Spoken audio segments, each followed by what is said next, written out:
from the Department of Communication in Phillipsburg. This is a special edition of Inside Government with Cedric Peterson. To our audience here at home and around the world, welcome. You are now Inside Government. In this edition of the program, we focus on a vital tool in our nation's approach to social support, household assessment, and informed policymaking. I'm talking about the Social Registry. Joining me to break it all down are two of my dear colleagues who work at the heart of this initiative. I'm joined by Ms. Sophia Badejo-Auguiste. She's a policy officer at the Department of Social Development and Household Coordinator overseeing non-complex household cases in the registry. And I'm joined also by Ms. Malayka Marlin. She's the Senior Officer in Community Development, Family and Humanitarian Affairs, and Household Manager for Complex Household Cases. Ladies, it is indeed a pleasure to have you inside government. Thank you so much for joining me. Thank you for having me, Cedric. Thank you for having us. Happy to be here. Great to have you both once again. Let's jump right into it. Not much time. Let's begin at the foundation. Ms. Marlin can set the tone for us here, please. What exactly is the Social Registry, and what role does it play in St. Martin's social development framework? So the Social Registry is basically a secured government database where information is stored and collected regarding household needs. Okay, and why was the registry developed, and what entities or which entities were responsible for its creation? So the Social Registry was developed by the Ministry of Public Health, Social Development and Labor in collaboration with NRBP and the World Bank. And the main reason for having the Social Registry was to be able to ensure that persons would be able to get services at a very faster pace after a disaster. Okay. How does the Social Registry define or determine what constitutes a vulnerable household? Okay, well, that is done with all the information that is collected. So all the information that we have within the database, we use two different kind of methods. One is a scoring method, and the next one will be vulnerability filters. So basically what that is saying is that persons are not just going to be picked as, okay, well, we think this one is vulnerable, yes or no. The system identifies all of that, and it gives it a score. The individuals would receive a score, and then based off of the score, we would determine, okay, this household is vulnerable. Gotcha. Mrs. Badejo-Auguiste, I want you to jump in here. What are the core differences between complex and non-complex household cases in the context of the registry? Yes, okay. So as Malayka mentioned, the scoring method basically determines what type of case it becomes, whether it's a non-complex or complex, but the key difference is in the type of needs of the household and the level of support that we offer. For example, with non-complex cases, it usually involves one or more straightforward issues, which could be helping someone with requesting financial aid or arranging psychological support for an individual. With complex cases, now it involves more serious challenges, and it would require more coordinated support from different agencies. So we would work together to create a custom care plan, and that would be then tailored to the needs of the household. Okay. I want to get into the current function and impact of the Social Registry. I know it's not fully established, but we're on our way there, and there's certain activities that's taking place pre. So what is the current operational status of the registry, and what milestones have been achieved so far? Yes, as you stated, we are not yet operational, but we are busy finalizing the service catalog, which is the last step before we actually launch, before we go live. And currently, we also have our data collection that is ongoing with data collectors registering households in the field. And what I would say is a key milestone is that we were able to register so far 930 households in total in our registry. So I think that is something to celebrate. Yeah, absolutely, indeed. How are the households identified and selected for registration at this stage? Okay, at the moment we're focusing solely on the cul-de-sac area. there is no selection criteria. Basically, it's all households are welcome to register, and our goal is to have, I would say, a minimum of 600 households registered by the year's end, specifically in cul-de-sac. Okay. Ms. Marlin, what immediate benefits would you say have registered households experienced since this process began? So we haven't really began with services that households will be able to receive because we're busy in the phase of the data collection. But once that is done and we have the case management aspect up and running, then the plan is, or the individuals who register in the system would be able to receive services or be referred to services based on eligibility. All right, let's get into data collection and protection. Sophia, can you walk us through the data collection process? Who collects the data, and what does a typical household visit involve? Okay, well, we have 3 data collectors that have been trained to carry out the surveys, and the survey is referred to as the SENA, which is our socioeconomic needs assessment. And they basically go door to door in their assigned neighborhoods, and they ask questions pertaining to the dwelling, income, expenses, employment, the services that are being accessed by the household, and what services they may require.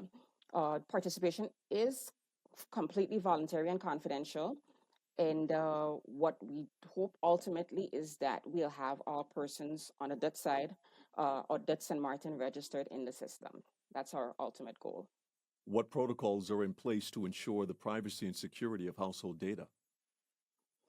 Well, when the data collectors are brought on board, they're actually required to sign a contract that includes a confidentiality clause. Um, so that's something that is pretty much stressed from on the onset. And the system itself is designed to ensure that the data is protected and securely stored.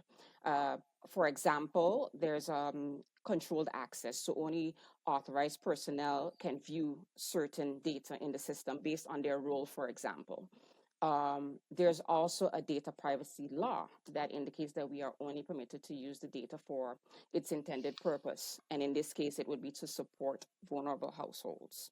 So there are things that are in place to ensure that the data is securely stored and protected. Okay, one of the key things I wanted to look into was how does the social registry verify the accuracy of the information once collected? What would your take be on that? Okay, well, once the data is submitted by the data collectors, that's when the validation process takes place. And that's where we basically check for any duplicates, inconsistencies, missing or incorrect data. Uh, so during the surveys, they are pretty much not required to provide any supporting documentation. However, at a later stage, if we do select a household for further assessment, at that point, we will indeed request documentation to prove the accuracy or prove the information that's been provided. Are households informed of how their data will be used and protected before and during registration? Yes, prior to the survey, the households are read a script by the data collectors that basically explains the purpose of the social registry and the benefits. And it also stresses confidentiality and that the data would not be shared with anyone else without their permission. They are also required to provide consent before they proceed with the questions. So they are informed of what will be taking place.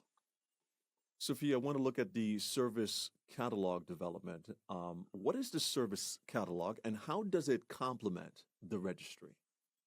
Yes, our service catalog, it basically is a catalog of all the services and support programs that are being provided by government, by NGOs, the FBOs, and it also includes the target groups that these services are targeting, the eligibility criteria, the persons that need to be contacted when referring persons to those services.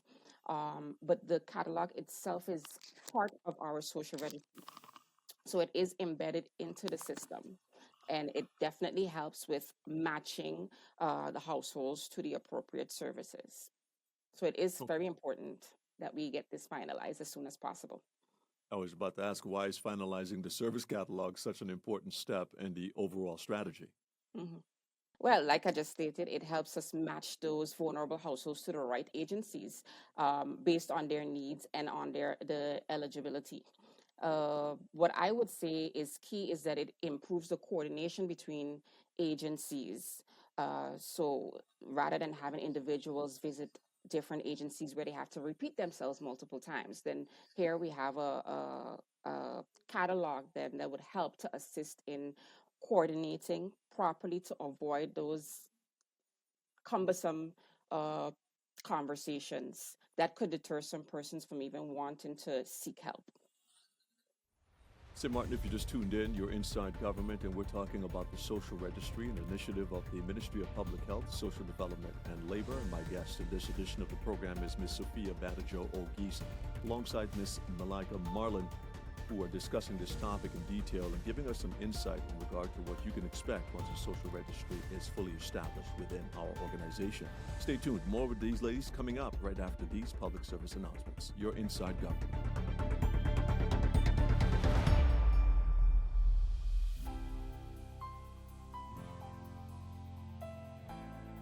Have a question about where to find tax forms? Documents needed to apply for a personal or business crib number? Or how about the tax reimbursement process? Now you can send a WhatsApp message to the tax administration directly and get a response within minutes.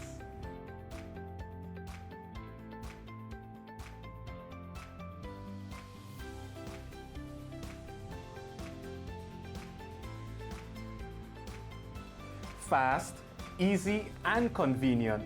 No lines, no waiting. Just send us a message and get the exact information you need.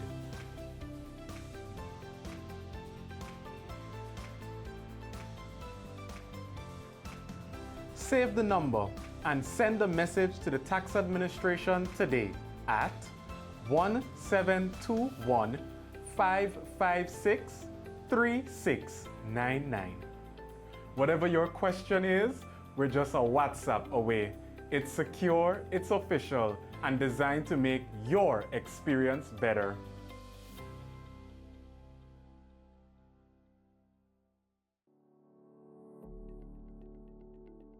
Exercise your right to review approved permits by the Ministry of ROMI Permits Department. As part of our democratic process, every citizen has the right to review permits approved by the Ministry of ROMI. To access this information, visit the government's official website by going to www.stmartingov.org. Scroll down to the Government Services and Information section. Click on Laws and Legislations, select the National Gazette, and choose the Lance Courant with the date you wish to review. The National Gazette is published bi-weekly and includes all approved permits. Citizens also have a 6-week period to object of any permit granted by means of a letter addressed to the Ministry of ROMI. Stay informed and exercise your right to review. You ever hear Earthquake call and say, "Hello, Mr. Mara, it's me, Earthquake, coming in Tuesday around 10. No, sir. Earthquake does arrive unannounced, and when it comes, it'll shake all the sense and the sensibility out of we. Remain calm, stay inside, and do the DCH. Drop, cover, hold on. Once the shaking start and you know it's an earthquake, make a quick move to a safe place. Don't run to the doorway or any exit, and the stairs that may be broke up or even full of people. Elevator, avoid that because you might get in and then poof, power gone, and you're stuck in a box without air. Take cover under a strong table or a bed, or crouch against an inside wall or in a corner and cover your face and your head with your arms. Remember, DCH. Drop, cover, hold on. Glass windows and doors, outside walls in an earthquake, that is bad news. Take care of yourself. Most injuries during earthquakes happen when something drops and hit people entering or exiting a building. Last thing, don't bother run outside and ask, "You feel it? You feel it?" Remain calm, stay indoors until all the shaking stop and do the DCH. Drop, cover, hold on. This public service announcement was brought to you by Sedima and the Government of St. Martin. It's hurricane season. Are you prepared? Here are a few tips to remember to help keep you and your family safe. If you're not in an area that is advised to evacuate and you decide to stay in your home, plan for adequate supplies in case you lose power and water for several days and you're not able to leave due to flooding or blocked roads. This hurricane season, make a family emergency communication plan. This public service announcement was brought to you by the government of St. Martin.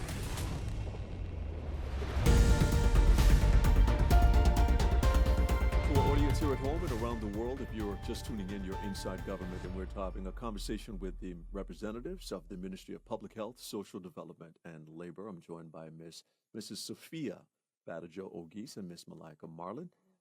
Ladies, we were talking about, in our first segment, looking at the service catalog. Sophia also wanted to ask this final question within that subject. What kind of services or classifications, will you say, will the catalog make available once it's operational? Yes, the catalog itself covers services across various life domains, such as finance, mental health, addiction, parenthood, social participation. We did our best to pretty much capture as much of the services that are available as possible. What I would say is, like I think I mentioned it before, it's not publicly accessible. So the catalog itself will only be used internally when we are assessing the registered households, and it'll help us to make those referrals when working with the households. Malayka, I really want to get into the strategic benefits of the social registry. How does the registry support better long-term planning and policy decisions, would you say? Well, based on the information that is collected, then we have a better understanding of what the population needs are. And with having that information, that would also be able to assist us or help us when it comes to evidence-based planning. So when it comes to programs, planning our programs and stuff like that, but even have effective policies and effective services. Okay, so how does the system improve coordination across ministries and social service partners? That might be premature considering that you guys are still in the process, but how do you envision that might be something that might work out where cross-ministerial participation would take place when it comes to the social registry? Well, yes, Cedric, you're a bit advanced because we haven't gotten there as yet, but the hope is that with the information that is gathered, so the data, and I think I need to be very specific here, where the intention is to have data or other ministries will be able to share the data, but when we talk about data, we're not talking about personal information. So we're talking about aggregate data, so data that we gather based off of the population needs. So let's say, for example, if we know that, okay, we have in one particular area, we have maybe like 20 or 30 seniors that live in this area, and there's a particular disaster that's coming, then we could be like, okay, well, this area we know we need to, if we need to evacuate, let's say, for example, then we know, okay, this area we have X amount of persons living there. So it's not about information, personal information being shared, but more of the data that we have on the needs of the population. Absolutely. And that brings us right into the subject of public participation and awareness, because we don't want the conversation to be fully technical, but the public must see themselves in our conversations. Why should residents register? If you had to comment to someone watching and listening to the program right now, why would you encourage them to register with the social registry? And I can get both of your takes on that, Sophia and Malayka. I would say it helps us better understand what the community needs, like Malayka just stated, so we can then better respond during times of crisis. And it also helps us plan ahead to offer better support before and after a disaster. So I would say it benefits both the individual as well as the community by registering. Malayka, any input from you? Well, I would have to agree with what Sophia said. So it's very important for persons to register, because the more people we get registered in the system, then we have a very clear understanding of what the needs are in the population. So what steps are you taking right now in order to build public trust and awareness of the registry's purpose and its benefits? Well, yeah, trust is very important because we are dealing with very sensitive and personal information. Um, like I mentioned, we have the data collection that's taking place, and that's the mass outreach. So it involves direct engagement with the community. So that in itself helps to bring awareness to what we're trying to do with the social registry. Also, we've already had press releases in the past, and we plan to continue doing so, and also more media engagement. There's also been meetings with various stakeholders to basically reaffirm their commitment to collaborate on cases, and that'll continue to happen in the coming period. So I think that'll definitely help with bringing awareness and getting persons to basically believe in what we're trying to do with the social registry. Absolutely. Sophia, as I always say, we're stronger together once we're able to provide the necessary information to our organization so that we can reach the people of St. Martin as effectively as possible. Which leads me to ask, what should residents do if they believe they qualify but haven't been contacted by the social registry? Yes, well, there's no qualification criteria. All residents are welcome to register. So we encourage that. What I would say is that there will be an option to register online, the self-registration, and there'll also be the possibility to register in person at one of the community help desks or at the government administration building. So that will be available soon. But there's also, for those who would like to reach out and for further assessment, if we've already met with you and you haven't heard back from us and you would like further assessment or just to ask a question, you can contact us at social.registry@stmartingov.org. But please keep in mind that we are not yet fully operational. So contact will be made once we've gone live, once we've officially launched. Ladies, that's pretty much all the time we have, and I want to give you both the opportunity to provide us with final words as we close out the program. Sophia, starting with you. Okay, well, I would say please register. That's my takeaway from all of this. I would say please register, and also please follow us on our social registry info page. There's a lot of information on there about the data collection and the social registry itself. And also on the government Facebook page, we'll be updating the community through our press releases. So just stay up to date on what's happening and register as soon as you can. Malayka? Well, I think the main important thing is to have persons register, and as much people that we can get within the social registry is going to be beneficial, not only for individuals eventually where we're up and running, but also as for our country, because then we are having data, and then, like I said earlier, we make evidence-based decisions, programs. They're going to help with planning. So it's very important for persons to register so that we can have an idea of what the needs are in the population. Ms. Badejo-Auguiste, Ms. Marlin, thank you so much for sitting down with me in this edition of Inside Government and providing such a clear, insightful look into the purpose and promise of the social registry. Your efforts, of course, are helping to lay the groundwork for a more responsive and equitable social support system here in St. Martin. So thank you. Thank you. Thank you for having us. And to our viewers and listeners, thank you for tuning in and being a part of this edition of Inside Government. If you've missed my conversation with these two representatives of the Ministry of Public Health, Social Development, and Labor, be sure to catch video on demand at the official Facebook page of the Government of St. Martin at facebook.com/SXMGOV. And of course, we invite you to become a subscriber to the YouTube channel of the Government of St. Martin at youtube.com/Government of St. Martin. And for audio playback, be sure to tune in to Our Culture, Our Heritage, St. Martin Gov Radio 107.9 FM. On behalf of my colleagues at the Ministry of Public Health, Social Development and Labor, and all of us here at the Department of Communication, I'm Cedric Peterson. Thank you so much for tuning in.